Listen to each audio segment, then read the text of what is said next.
the God who has called us and shaped us and continues to mold us, we give him praise in the name of Jesus. Amen. Please be seated. You know, when I grew up, talking back to parents was not a good thing. It often got you in big trouble. And then as I got a little older, I discovered that if you got stopped by a policeman, talking back to a policeman did not help either. You know, there are just certain people we do not talk back to. And yet, throughout the Scriptures, we find individuals that talk back to God. You know, one of the greatest individuals that we read about having talked back to God was Job. We don't often read Job understanding or perceiving that Job was talking back to God, but he was. He was saying, why me? I've done all I can do in order to be a righteous man. I have raised the crops. I have managed my oxen. I have many sheep in my fold. I have taken care of my children. I pray for them each and every day in that hope that they will continue to follow the path that I have given to them. But why me, O Lord? Why me? Why do you take all this away from me? And through 37 chapters, the why me of Job is responded to by 4 individuals, 3 known friends, and then the last one was Elihu, who was a young man who thought he would chime in as well. And they all wanted to give a theological answer to Job's quest, why me? We'll get to what the answer that is received later. But Paul addresses the why me as well. He addresses those who are saying, you know, why is it that if God is the shaper and the molder of our lives, why are we messed up? Why am I messed up? Why do things happen to me? Or why do things happen to us as a group, or as a family, or as a church? Why me, or why us? And one of the first responses that Paul gives to the people of his day is kind of an if clause. And we have to understand that an if clause or a conditional clause does not mean that this is reality, that this is what is happening. But he says, what if?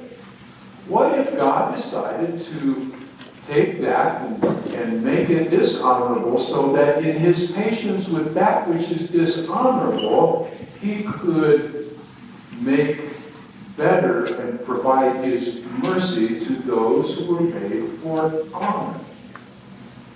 And he gives us this strange notion that somehow God is taking in, as the great potter of humanity, he is taking and putting on his spinning wheel those pots that are made for disaster and those pots that are made for honor. Those that are to be dishonorable and those that are to be honorable. And there are 2 people in my mind that causes me to wonder about that reality. The first one is Pharaoh. We find in the book of Exodus that God says he hardened Pharaoh's heart so that Moses and the people of Israel could go into the desert. And as a child growing up, I always wondered, wait a minute, that's just not fair. Like last week. Not fair, God. And all throughout Exodus, we hear, up until the time when the children of Israel crossed the Red Sea, we have the words, God hardened Pharaoh's heart. The other person that we discover is, in the New Testament, Judas. And when Jesus prays to the Father in John chapter 17, he says that he has taken care of all the disciples, all the ones that God and the Father had given him, except for the one that was established for destruction. Really? Judas and Pharaoh. Boy, if anybody could say, why me? They could. What's difficult about those two is that we discover that they released themselves from the grace and the love of the potter's hands. Pharaoh wanted so much to be God and wanted so much to be something that he was not willing to listen to Moses and all the times in which God revealed to Pharaoh that Moses and God was more powerful than Pharaoh was. So each step of the way, Pharaoh was pushing away or jumping off that potter's wheel, so to speak. He was continuously wanting to place himself outside of God's realm where he would be hardened by God. And Judas the same. Judas wanted Jesus to be the conqueror of Rome.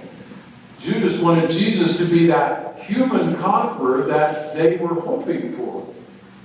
So Judas as well kept jumping off the potter's wheel to go his own direction, and he followed that foreknown path of destruction.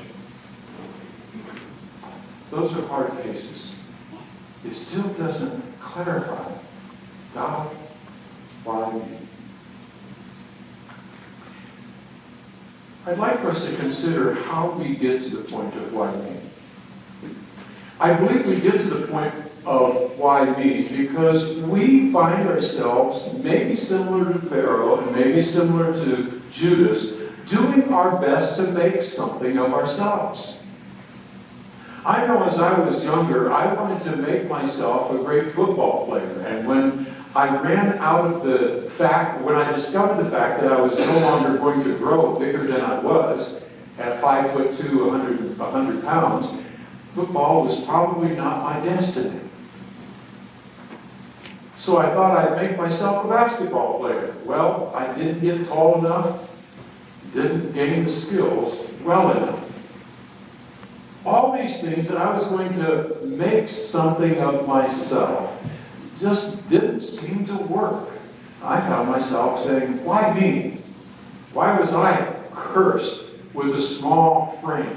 Why was I cursed with less weight than other football players? I just wanted to make something of myself. Maybe it isn't within the realm of sports, but maybe it's in the business world. And we're trying our best to make something of ourselves. Or just in this world of church and state and city, we're trying to make something of ourselves so people see us, they recognize us, and we are either acceptable, honorable, recognized, and we're working so hard to make something of ourselves. We almost get to the point of giving up because we never become that something. There's another person that complained about not becoming the something he wanted to be because he lost both legs in the Vietnam War, and that's friend Dan in the movie Forrest Gump. You might remember that character. He was so upset with Forrest Gump for saving his life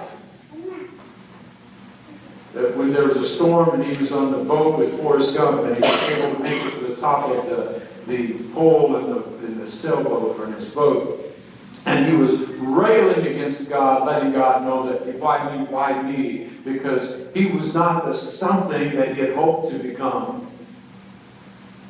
In that moment, he realized that it's not within his power, no matter whether he had both legs, no matter what. It was not within his personal power to become the something that God wanted him to be.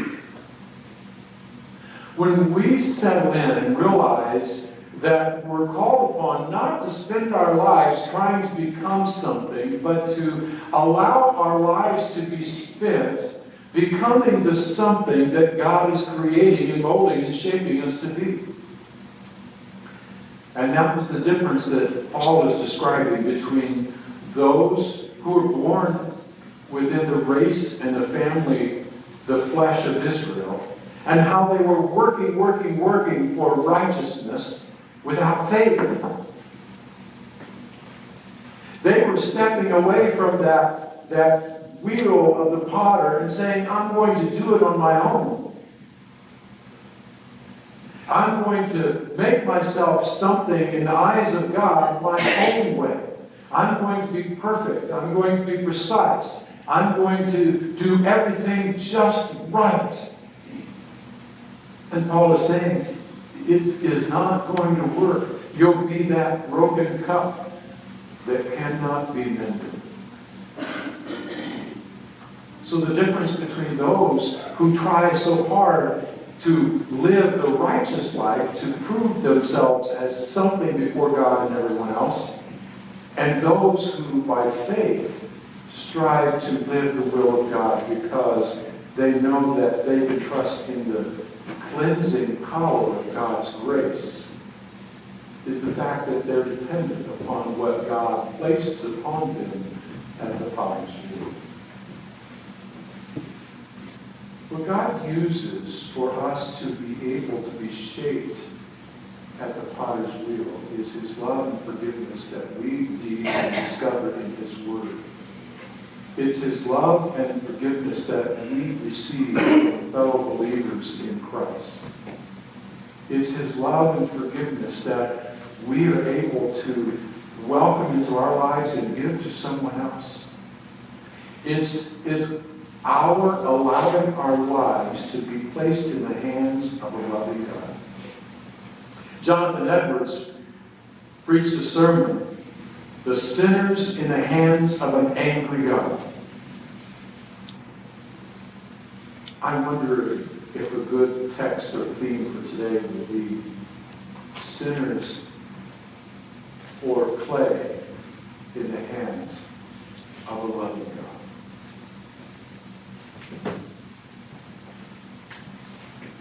Job. Let me get back to Job. Job wanted so much to get back what he had. But more than that, he wanted God to tell him why. In Job chapter 38, verse 2, as well as chapter 40, verse 7, God says to Job, dress yourself like a man ready for battle. It's kind of like God saying to us, put on your big boy pants. And it's as though Job is going to be ready to battle with God. But God then says, were you there when I created the world? Were you there when I created humanity? God never answered Job's question, why me? The question will never be answered. Why me? But God's response is, I'm God. And I love you. You are mine. And I'm going to cradle you in my love and my grace through thick and through thin. Through the times when you are triumphant and through the times when you are weak. Through the times when you're going, why me? Because everything is so good. And the times when you say, why me? Because things are so bad.